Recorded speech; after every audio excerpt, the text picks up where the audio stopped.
So, with the release of 2 new FNAF games and 1 movie around the corner, I thought I'd give you guys my ranking of all the FNAF games from FNAF 1 all the way to Security Breach. Just before we get into it, make sure to support this video by giving it a dose of elixir love and hitting that like button. And why not subscribe while you're down there? I'm a growing channel and it would help me out a lot. Also, I will be doing a part 2 to this video after the release of the Ruin DLC and Help Wanted 2. Alright, without further ado, let's get into my ranking of all 11 FNAF games, including Special Delivery. By the way, this list will be very controversial, so please, go easy on me. Also, feel free to post your ranking of the FNAF games down below.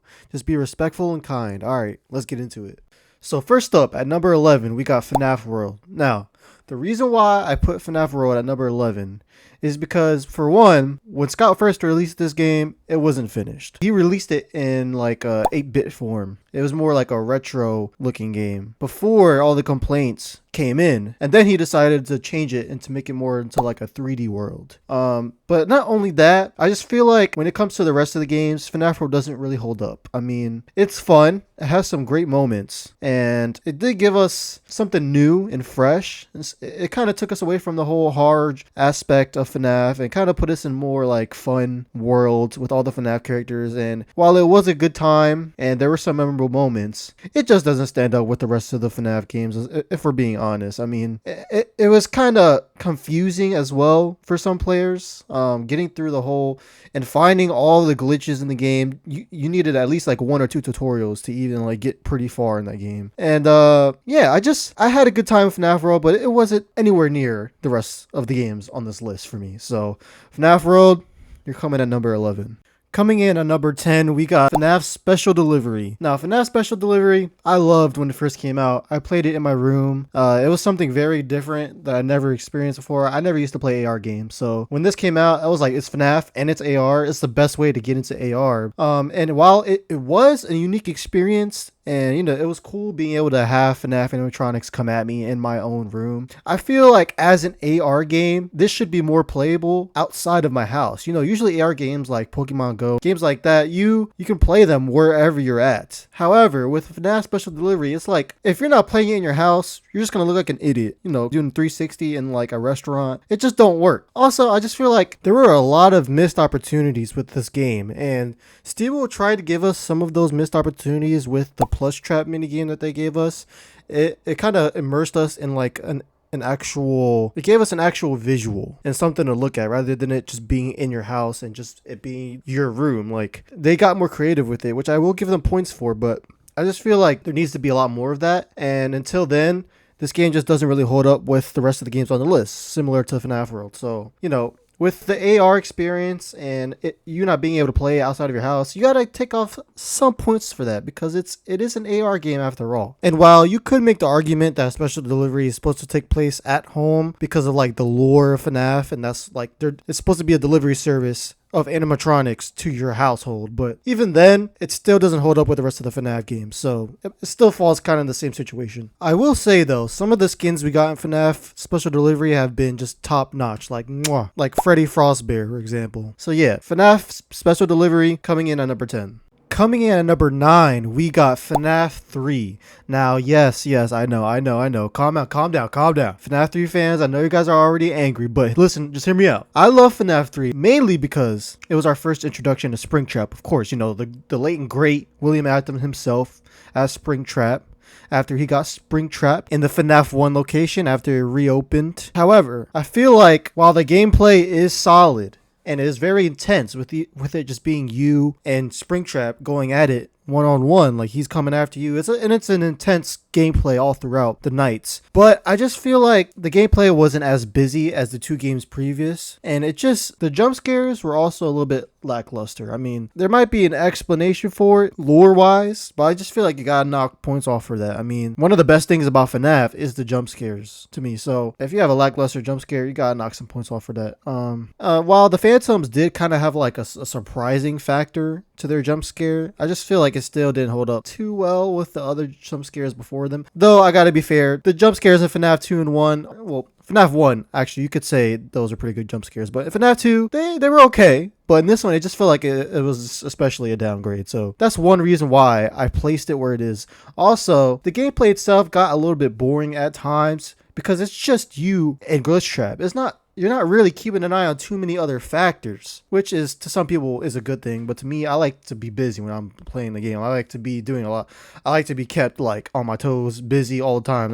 It just makes it more exciting. So that's one thing I feel like this game specifically was kind of lacking on, is like I needed a little bit more to do, basically. But one thing I will say, and I can't ignore, is the amazing mini games that came in FNAF 3. Like this FNAF 3 had a lot of the juicy lore, which is great, but you can't just judge a game just based on the mini games. I mean, like FNAF 2 also had a really good mini games as well. So I feel like if we're comparing this to FNAF 2, I gotta put FNAF 3 a little bit below it because jump scares is a little bit lackluster. Gameplay just had to be a little bit more busy, and I just feel like because of that, it had to come lower on the list compared to all of the other games. But I understand if you place this higher on the list yourself. So with that being said, FNAF 3 coming in at number 9. Coming in at number 8, we got FNAF 2. Now, this game was very nostalgic for me, as I'm sure it is for a lot of you guys, which is why I'm sure a lot of people favored this game. However, while this game did have a lot of great minigames, some of the juicier ones, like some of the best minigames are in FNAF 2.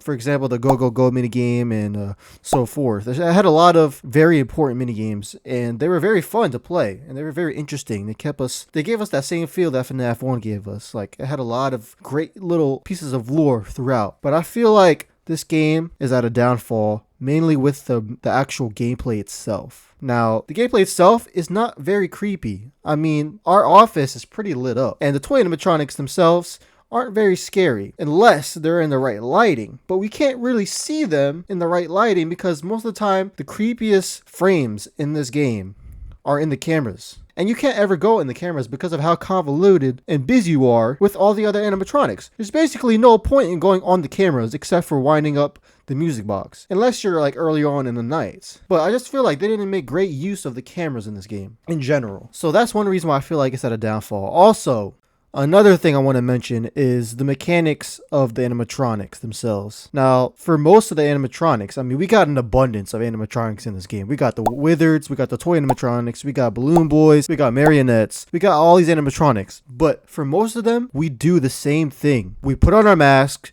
they come in our office, they go away. That's the case for pretty much all the animatronics in this game, with the exception of Foxy and the marionette. And while Foxy has a different mechanic, it's also not that hard at the same time. I mean, the way you get rid of Foxy in that game is by flashing him with the lights, which you have to do anyway to get rid or to see who's coming in your office. So it doesn't make it that much more difficult. Also, the marionette, while he does have a different mechanic, which is good, it's also very repetitive because you just have to keep going back and forth and winding it, and it becomes like, while it is difficult, it's mainly repetitive. So I just feel like the mechanics of the animatronics in this game aren't the best. I feel like they could have done a lot of different things with the Wizards especially, and I feel like the way you deal with them, the way you get rid of the animatronics in this game as well, it's just a lot of the same things.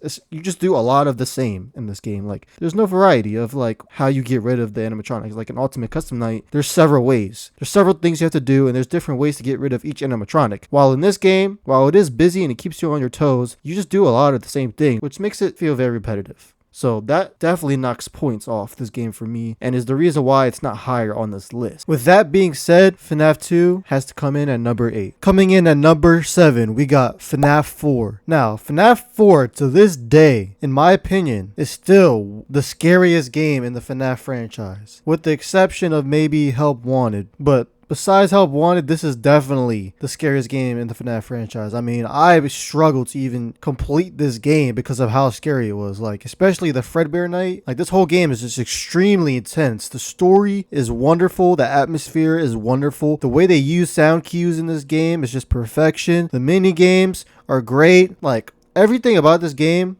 was just phenomenal. The only thing that doesn't put it higher on the list is just because of the scope I feel like the other games that are up higher on the list just have a little bit more of a big scope to them than this game. Still, this game is still a little bit more confined to just the room. But that's the only real negative complaint I have about this game. Overall I loved FNAF 4. I had a great time. It was scary as all hell. I mean, what else can you say about this game? It's just phenomenal. One thing I will say about this game though, this is when the lore started to get very confusing. I mean, with the whole dream theory thing and Scott literally changing the context of one of the biggest mysteries of all FNAF, which is the lockbox, which we still don't know what's in the lockbox, but you know, that's neither here nor there. But yeah, besides the lore getting very confusing after this game, there's not much else I could say that's really bad about this game. So FNAF 4 coming in at number 7. Up next, coming in at number 6, we got Ultimate Custom Night. Now, first things first, Ultimate Custom Night had like a huge, massive scope. I mean, so literally all the animatronics are coming after you in this game. We got everything you love. They got everything you love in the original FNAF games and more. I mean, we got different offices you can play in. We got all these animatronics that have different mechanics for each and every one of them, which is the one reason why I feel like Ultimate Custom Night is just excels, because the fact that Scott was able to find a mechanic for each and every animatronic, whether it be a difficult mechanic or not, it's hard to fathom how he was able to find a different mechanic for each and every animatronic, and it worked out well. Like, and it was beatable. So I just feel like because of that, Ultimate Custom Night came higher than some of the other FNAF games. And also, I just feel like Ultimate Custom Night brought a lot of the FNAF gaming community together. I mean, we all know the famous Dawko beating 50-20 mode reaction. Oh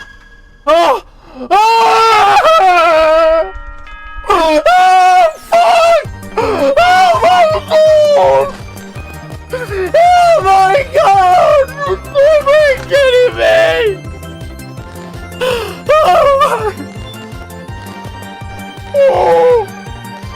Oh shit!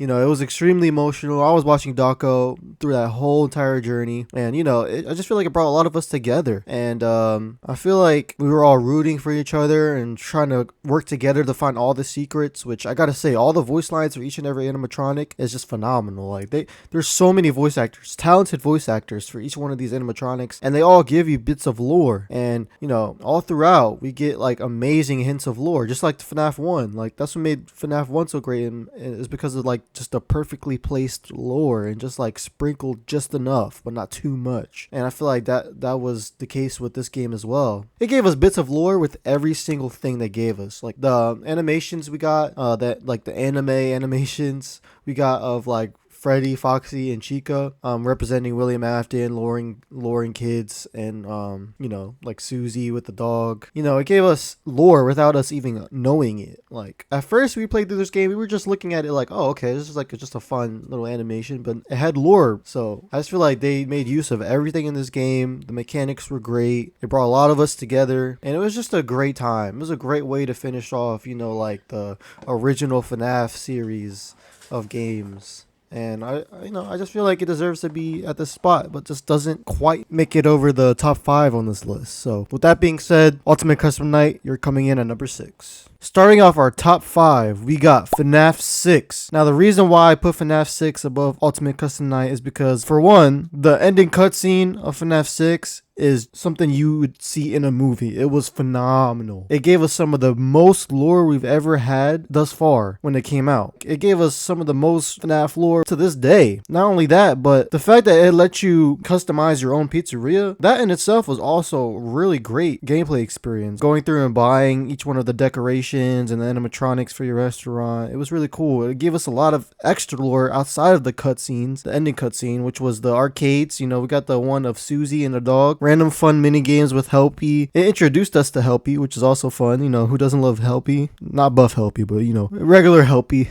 So I just feel like this game had a lot to offer. It gave us mini games, a perfect mixture of mini games, gameplay. It was intense. It was creepy to me. I don't know what it was about William's like voice lines and Baby's voice lines designs and just it was just very silent, but like the ambiance was very creepy and unsettling. So this game comes in third as far as creepiness factors. I just loved a lot about this game. Like, you can't beat this amazing cutscene. Like, you can't beat it. And it gave us confirmation. It gave us like some more information about sister location. It tied up a lot of loose ends, and I feel like it was one of the more solid FNAF games out of the original 6. So I had to put a little bit above Ultimate Custom Night. Another thing I would like to mention is the interrogation minigame that we play in FNAF 6. That minigame is still to this day one of the more chilling minigames in all of FNAF. Like that, it was very intense. Just interrogating William Afton, interrogating Lefty, interrogating Scrap Baby. Like, that was an intense minigame. I loved it a lot. So that gives you even more points for me. Also, the fact that we didn't even know FNAF 6 was happening. Like, we thought it was just gonna be like a side project from Scott, but it was actually a FNAF game. It took us all by surprise. The soundtrack was amazing. Like, the title screen, that soundtrack I listen to this day over and over. Like, sometimes, like, I loved it a lot. So soundtrack, gameplay, ambiance, lore, it had it all, and I just gotta put it in top 5 for that. So with that being said, FNAF 6 coming in at number 5. Coming in at number 4, we got Security Breach. Now, I love Security Breach. Like, this was the first FNAF game I was actually able to play with the rest of like the FNAF community at launch, because like I wasn't really able to play a lot of the FNAF games before, like as they dropped, because of my situation at the time. But this is the first game where I played it while the rest of the FNAF community was also enjoying it, and I just feel like this game is just amazing. It changed the FNAF gaming world as we knew it. And while yes, it did have its bugs. Gregory! What the f are you doing? How did you get up there?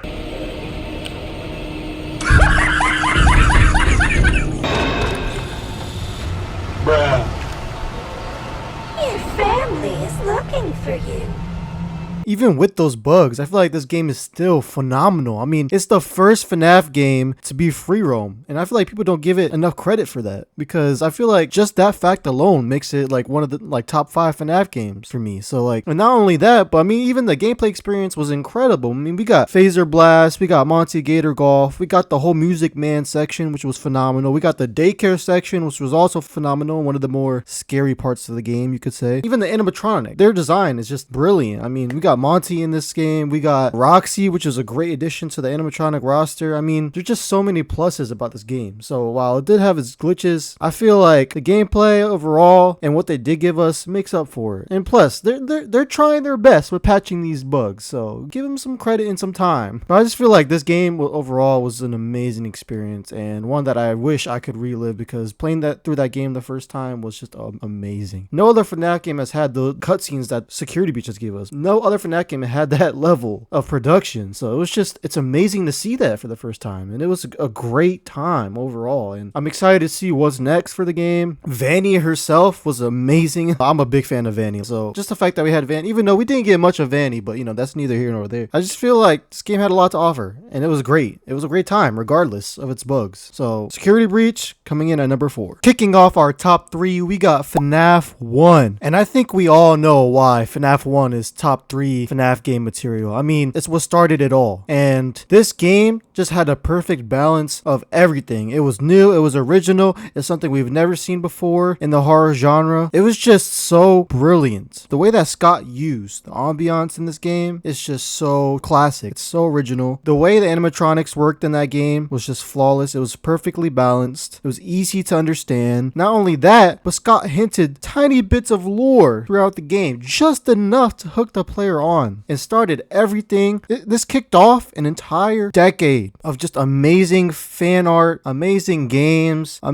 amazing community. Like, this game we have this game to thank for. If it wasn't for this game, there would be no other game after it. What else can I say? I mean, this was just the perfect formula. This was the perfect, like, everything was just perfect in this game. I can't find one flaw about FNAF 1. The animatronics were creepy, the jump scares were creepy, the sound effects were creepy, the phone calls were amazing. Everything about FNAF 1 was just nostalgic. I remember first hearing about FNAF from my friend back when I was like 14, around there, and the first thing I saw FNAF 1 was the jump scare of Bonnie. Ever since then, I've been hooked, so I just have FNAF 1 to thank for everything, and like without FNAF 1, no other game would have been successful. So yeah, FNAF 1 has to come in at number 3. Coming in at number 2, we got FNAF Help Wanted. Now, FNAF Help Wanted, the reason why I put it above FNAF 1 is because, for one, it has FNAF 1 in the game, but not only that, it's VR. Now, I've always felt that FNAF was made for VR. Even before this game came out, I was like, FNAF would be a perfect game to translate into VR. I mean, all you're doing is sitting in an office. So when they made this game, I was like, it's genius. It's perfect. Not only did they give us all the FNAF games, which you know and love, they made it VR, and the jump scares, everything, the way the animatronics moved around in this game, it just felt so real, and it immersed you in an experience. It was something so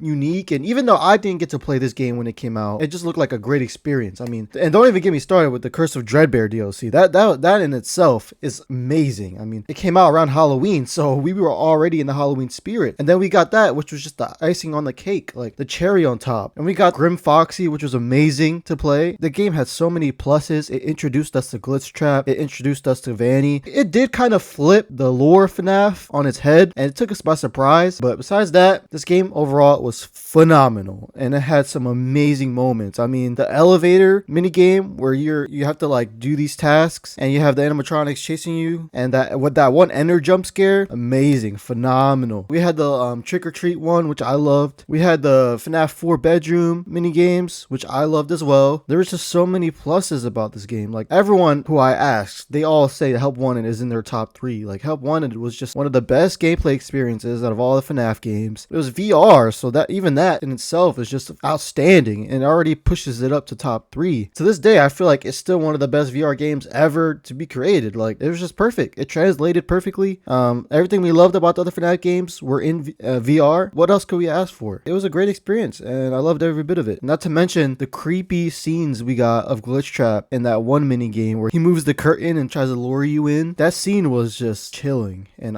to this day I still love, and I still remember seeing it for the first time. It was phenomenal. So Help Wanted coming in at number 2. So now onto the most controversial one on this list. Coming in at number 1,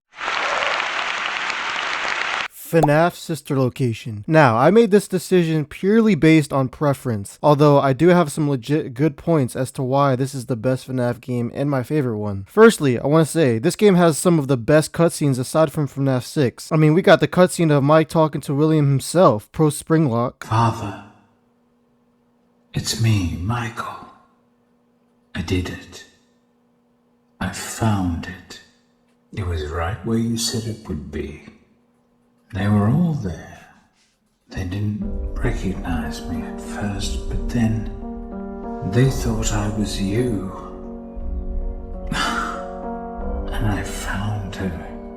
I put her back together, just like you asked me to. She's free now. But something is wrong with me. I should be dead, but I'm not. I've been living in shadows. There is only one thing left for me to do now. I'm going to come find you. I'm going to come find you. We have the cutscene of William talking to what seems to be an ops manager or supervisor of some sort for Faz Entertainment. There's no doubting what you've achieved on a technical level. These are clearly state-of-the-art. There are just certain design choices that were made for these robots that we don't fully understand. We were hoping that you could shed some light on those.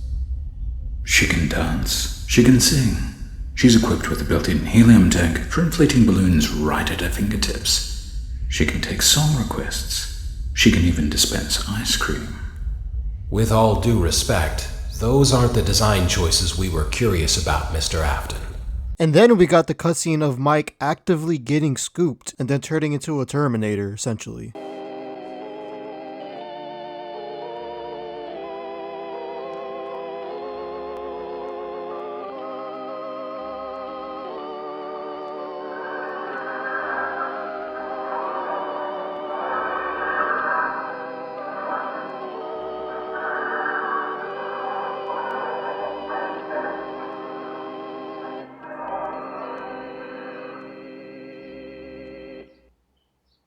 and then proceeds to live on with Ennard inside of him day by day until eventually becoming Urple and then coughing up Ennard and then repossessing himself to then live on as Mike again, but just Urple now. All of those cutscenes being crucial to the lore. Aside from that, the gameplay experience was straightforward and felt like going through the journey of a FNAF storybook, which was refreshing after the first 4 FNAF games, which all had sort of similar mechanics. I also would like to add that it gave us a deeper look into Willie's side of the story and what he was working on as a side project, which I thought was very intriguing and interesting. Sister Location felt like it was giving us information we never thought we needed until it came out. It was futuristic and very sci-fi, which I love sci-fi, so it was already special to me. I also love the idea of humanoid robots alongside animatronics, and I admired the aesthetics, the rosy cheeks, the sleek design of the exoskeleton, the fluid motion of their face plates, and the endoskeleton was inventive and visionary. Plus, I mean, the fact that they gave us voice acting was the cherry on top. This game also touched on the more horrifying aspects of FNAF, which is kid experimentation, and the fact that Ennard in the secret ending was trying to trick Mike into complying by mimicking Elizabeth's voice, and it was just chilling and outright horrifying in itself. Also, can't forget about going through Ballor's gallery and Funtime Foxy's Cove area, which was also horrifying. To give y'all another controversial take, Sister Location also had the best put together trailer in all of FNAF next to Security Breach, in my opinion. The atmosphere and ambiance is some of the best in the franchise, and I just love seeing this side of FNAF. Lastly, we can't forget about the lovely fan songs we got for FNAF Sister Location, like Join Us for a Bite, and the crazy fan theories going on at the time. It was an experience I loved and won't forget about, and I want more, quite frankly. So, for those reasons, I had to put Sister Location at number 1. Also, with FNAF VR Help Wanted 2 on the horizon, we might get an even closer look at what Sister Location had to offer, which I'm excited for. So yeah guys, that's my ranking of all 11 FNAF games. What do you think? Do you agree? Do you disagree? Let me know in the comment section below. Also, if you've made it this far, comment your favorite FNAF animatronic from any of the 11 FNAF games. Also, stay tuned for my more likely FNAF timeline. It's going to take a little bit to work on. I'm trying to make everything as perfect as I can for you guys, so just be a little patient with it. And until then, make sure to hit that subscribe button with the controlled shot. Thank you guys so much for watching. Stay loving Elixirs.